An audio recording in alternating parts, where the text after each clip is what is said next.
नमस्ते ओं गम गणपते नमः स्वर्णलक्ष्मी नमस्ते अस्तु परब्रह्म स्वरूपिणी राज्यं देहि धनं देहि सर्वकामांच देहि मे స్వర్ణలక్ష్మి అమ్మవారు ప్రతి ఒక్కళ్ళకి చక్కగా బ్రహ్మ జ్ఞానాన్ని ఇవ్వాలని తద్వారా ప్రతి ఒక్కళ్ళు చక్కగా నవ్వుతూ హ్యాపీగా ప్రతి దాన్ని ఎంజాయ్ చేసే విధంగా ఉండాలని చెప్పేసి మనం అమ్మవారిని కోరుకుందాం. అంతేకాకుండా ప్రతి ఒక్కళ్ళకి చక్కగా రాజ్యం దేహి నాయకత్వ లక్షణాలని ఒక అధికారాన్ని పవర్ని అథారిటీని అమ్మవారు ఇవ్వాలని, అలానే ధనం దేహి ప్రతి ఒక్కళ్ళకి విపరీతమైన ధనం ఇవ్వాలని, ఎక్కడుంటే అక్కడ ధనం ఉండాలని, ఆఫీసుల్లోనూ బ్యాంకుల్లోనూ ఇళ్లల్లోనూ ధనం శుభ్రంగా నింపుకొని ఉండాలని చెప్పేసి, అంతేకాకుండా సర్వకామార్థ సిద్ధి అనుకున్న పనులన్నీ అనుకున్న విధంగా అమ్మవారి ఇమ్మీడియట్లుగా నెరవేర్చే విధంగా మన అందరినీ ఆశీర్వదించాలని, అందరూ చక్కగా ఉండాలని చెప్పేసి అమ్మవారికి నమస్కారం చేసుకుంటూ, దానికి ముందుగా గణపతిని మనకి ధనాకర్షణ శక్తిని ప్రతి ఒక్కరికి ఇవ్వాలని చెప్పేసి మనం కోరుకుందాం.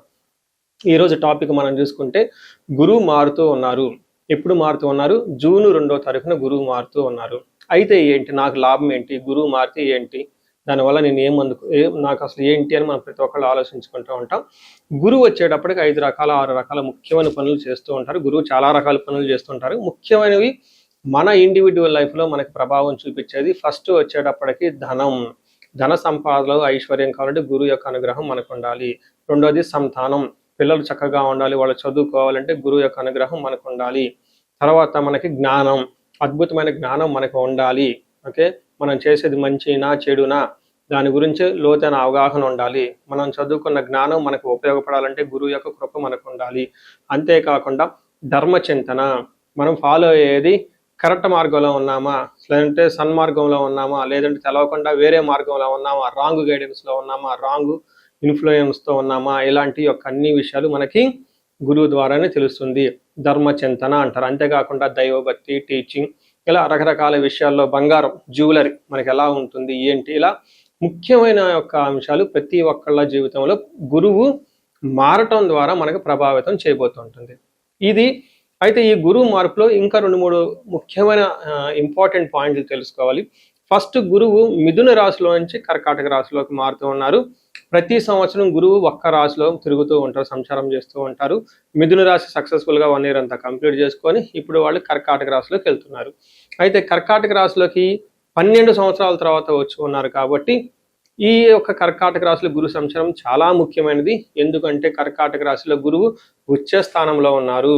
మంచి చక్కగా ఈ సంవత్సరం అంతా పిల్లలు ఎవరు పుట్టినా కానీ వాళ్ళకి గురువు జాతకంలో వచ్చే స్థానంలో ఉండి మంచి యోగ్యతను ఇస్తూ ఉంటారని మనం చెప్పుకోవచ్చు. సో ఈ యొక్క ఉచ్చ స్థానంలో ఉన్న గురువు సంపూర్ణమైన ఫలితాన్ని, చక్కటి ఫలితాన్ని ప్రతి ఒక్కరికి ఇస్తూ ఉంటారు. అయితే వాళ్ళ యొక్క ప్రభావం 12 మనుషుల మీద ఉంటుంది. ఈ మనుషులందరూ 12 రకాల రాశులుగా విభజించడం జరిగింది. కొన్ని రాశులకి, చాలా వరకు రాశులకి అనుకూలంగాను, కొన్ని రాశులకు ప్రతికూలంగాను, కొన్ని రాశులకి సామాన్యంగాను ఉండే అవకాశం ఉంటుంది. ఇప్పుడు మనం గురువు ప్రతి ఒక్కళ్ళ రాశులకి మేష నుంచి మీన వరకు ఎలాంటి ఫలితాన్ని ఇస్తూ ఉంటారు, ఆ ఫలితాలను మనం ఎలా ఎంజాయ్ చేయొచ్చు, ఇన్ కేసు ఫలితాలు కనుక సరిగ్గా వాళ్ళకి అనుభవంలోకి రాకపోతే ఏం చేయాలి, అలానే కొన్ని రాశులకి ఖచ్చితంగా ప్రతికూలమైన పరిస్థితులు ఉన్నాయి, ఎలాంటి ప్రతికూలమైన పరిస్థితులు ఉన్నాయి, వాటిని తప్పించుకోవడానికి మనం ఎలాంటి పరిహారాలు చేసుకోవాలి అనేది కూడాను 12 రాశుల వైజ్గా ఆ రాశికి ఎలాంటి ప్రభావం ఉంటుంది, దానికి మనం ఎలాంటి పరిహారాలు చేస్తే చక్కగా ఉంటామో కూడా మనం ఈ వీడియోలో మనం చక్కగా తెలుసుకుందాం. మనం వృశ్చిక రాశి గురించి మాట్లాడుకుందాం. ఈ సందర్భంగా వృశ్చిక రాశి గురించి నాకు వృశ్చిక రాశికి సంబంధించి చాలా అసోసియేషన్ ఉంది. నేను ఫస్ట్ టైం పబ్లిక్గా వచ్చి సోషల్ మీడియాలో ఉన్నప్పుడు షూట్ చేసుకున్నప్పుడు ఫస్ట్ టైం లైఫ్లో కెమెరా ముందు కూర్చొని రాశి ఫలాలు లేదంటే జ్యోతిష్ శాస్త్రం గురించి చెప్పవలసి వచ్చినప్పుడు నేను ఫస్ట్ అనురాధ నక్షత్రం గురించి మాట్లాడాను, ఎగ్జాక్ట్గా 3 years బ్యాక్. అప్పుడు ఈ రాశి వాళ్ళకి అష్టమ శని నడుస్తూ చాలా ఇబ్బందుల్లో ఉన్నారు. ఆ తర్వాత నెక్స్ట్ వీళ్ళకి అది కంప్లీట్ అయిపోయిన తర్వాత అష్టమ గురు రాశి వచ్చిందనమాట. అంటే లాస్ట్ ఇయర్ గురు గ్రహం అష్టమ స్థితిలో ఉండటంతో చాలా ఇబ్బందులు పడటం జరిగింది ఈ రాశి వాళ్ళు. ఏ విధంగా, చాలా మందికి జాబ్ ఇష్టం లేకుండా చేయటం, వీళ్ళకున్న నాలెడ్జ్ ఒకటి, వీళ్ళు చేసే జాబ్ ఒకటి, లేదంటే వీళ్ళు చదువుకున్న చదువు ఒకటి, వీళ్ళ చదువుకు సంబంధం లేని విధంగా జాబ్ చేయటం, అప్పటిదాకా ఒక డిపార్ట్మెంట్లో నుండి కంప్లీట్గా వేరే డిపార్ట్మెంట్కి వెళ్ళిపోవటం, అప్పటిదాకా నా క్లయింట్ ఒక నెట్వర్కింగ్ డిపార్ట్మెంట్లో ఉన్నాడు తీసుకెళ్ళి ప్రొక్యూర్మెంట్ డిపార్ట్మెంట్లో వేయటం, ఇంకొక క్లయింట్ వీళ్ళు స్కూల్లో అడ్మినిస్ట్రేటర్గా ఉండే వాళ్ళు తీసుకెళ్ళిపోయి కన్స్ట్రక్షన్ డిపార్ట్మెంట్లో పెట్టడం, ఇలా రకరకాలు. ఈ రోజు కూడాను ఒక క్లయింట్ నాకు సేమ్ వృశ్చిక రాశి వాళ్ళు చేశారు. లాస్ట్ 3-4 ఇయర్ నుంచి సరిగా లేదండి.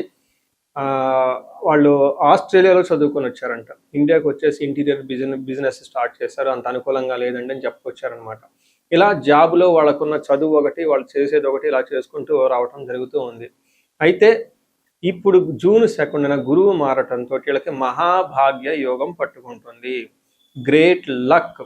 అంటే ఇప్పటిదాకా ఉన్న లైఫ్ ఒక రీతి అయితే ఇక ముందు ఈ రాశి వాళ్ళకు ఉండబోయే జీవితం ఇంకో రకంగా ఉంటుంది. చాలా ట్రాన్స్ఫార్మేషన్ స్టార్ట్ అవుతుంది వీళ్ళల్లో.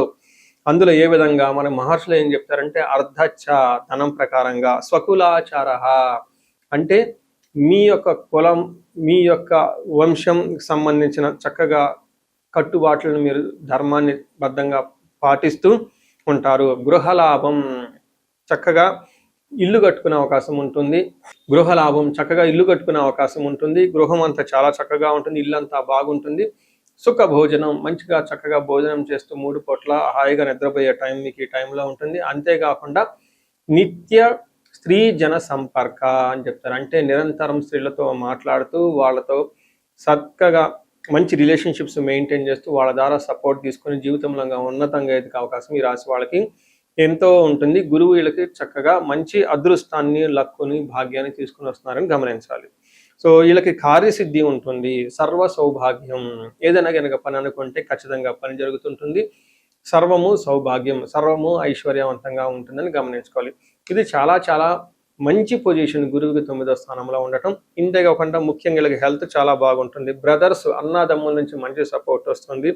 వీళ్ళకి పిల్లలు ఇప్పటిదాకా కలగని వాళ్ళకి పిల్లలు పుట్టే అవకాశం చాలా ఎక్కువగా ఉంటుంది. పెళ్లి కాని వాళ్ళకి పెళ్ళే అవకాశం ఉంటుంది. ఉద్యోగంలో స్థిరత్వం లేకుండా ఉన్న వాళ్ళకి ఉద్యోగంలో స్థిరత్వం వస్తుంటుంది. ఫారిన్ వెళ్ళాలనుకున్న వాళ్ళకి ఫారిన్ వెళ్ళే అవకాశం కూడా చాలా ఎక్కువగా ఉంటుంది. గురువు మారటం ద్వారా బాగా విశేషంగా లాభపడబోతున్న రాశుల్లో ఈ రాశి కూడా ఉంటుందని గమనించాలి. సో చూశారు కదా, గురువు ఈ రాశి వాళ్ళకి ఎలాంటి అనుకూల ప్రతికూలాలు తీసుకుని వస్తున్నారు, ఫలితాలు తీసుకుని వస్తున్నారు, అనుభవంలోకి రాబోతున్నాయో ఈ జూన్ నుంచి 2027 జూన్ వరకు, 2026 జూన్ నుంచి 2027 జూన్ వరకు ఎలాంటి ఫలితాలు ఉన్నారో మనం తెలుసుకుందాం. అయితే గురువు యొక్క అనుకూల ప్రభావం మన మీద ఉండటానికి మనం కొన్ని రకాల పరిహారాలను ఖచ్చితంగా చేసుకోవాల్సి ఉంటుంది. ఒకటి, గురువుకి సంపూర్ణ శాంతి పూజలు చేసుకోవాలి. సంపూర్ణ శాంతి పూజలు అంటే ఏంటి, చాలా మందికి అవగాహన ఉండదు. గురు గ్రహానికి మన శాస్త్రాల్లో, గ్రంథాల్లో ఏదైనా గనక ఒక గ్రహం మనకి సరిగా అనుకూలించకపోతే ఆ యొక్క గ్రహం యొక్క మనం ప్రతికూల పరిస్థితుల నుంచి అనుకూలంగా మార్చుకునే ప్రక్రియ ఉంటుంది. దీనికి పరిహారాలు అంటారు. మనకి శాస్త్రాలు ఏ విధంగా చెప్పారంటే గురువుకి జప సంఖ్య 16,000 సార్లు చేయాల్సి ఉంటుంది. అధిదేవత, ప్రత్యధి దేవత ఇంకొక 3,000, 2,000 సార్లు చేయాల్సి ఉంటుంది.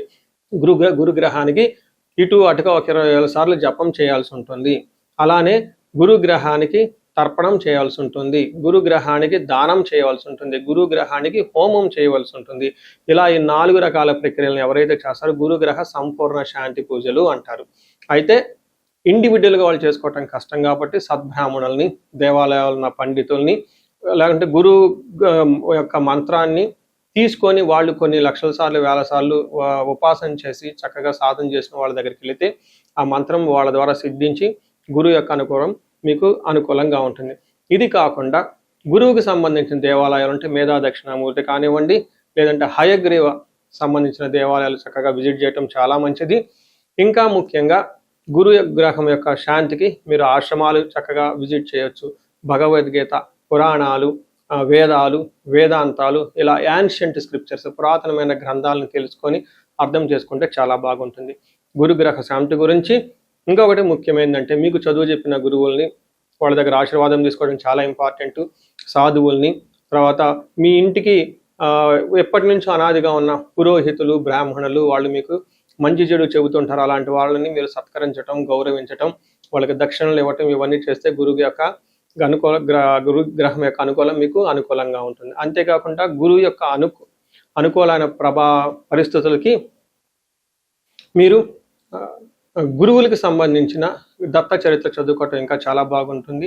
ఇంకా మీరు ఆశ్రమాలలో కనుక కొన్ని రోజులు కనుక టైం స్పెండ్ చేయగలిగితే అక్కడ యోగా చేయటం, మెడిటేషన్ చేయటం ఇవన్నీ చేస్తూ ఉంటే గురు గ్రహం యొక్క బలం పెరిగి ఇప్పటిదాకా మనం చెప్పుకున్న పరిస్థితుల్ని చక్కగా ఇంకా మంచి అద్భుతమైన రిజల్ట్ వచ్చే అవకాశం ఉంటుంది. ఇన్ కేసు ప్రతికూలమైన పరిస్థితులు ఉన్నా కానీ ఆ ప్రతికూలమైన పరిస్థితులను అధిగమించి చక్కగా లైఫ్ అంతా ముందుకెళ్ళడానికి ఎంతో అవకాశం ఉంటుంది. ఈ సంవత్సరం ఈ గురువు యొక్క కర్కాటక రాశిలో ఉన్నంత వరకు 12 రాశుల వారికి చక్కగా అష్టైశ్వర్యాలు కలగాలని, భోగభాగ్యాలు కలగాలని చెప్పేసి, చక్కగా ఉండాలని చెప్పేసి నేను కోరుకుంటున్నాను. నమస్తే.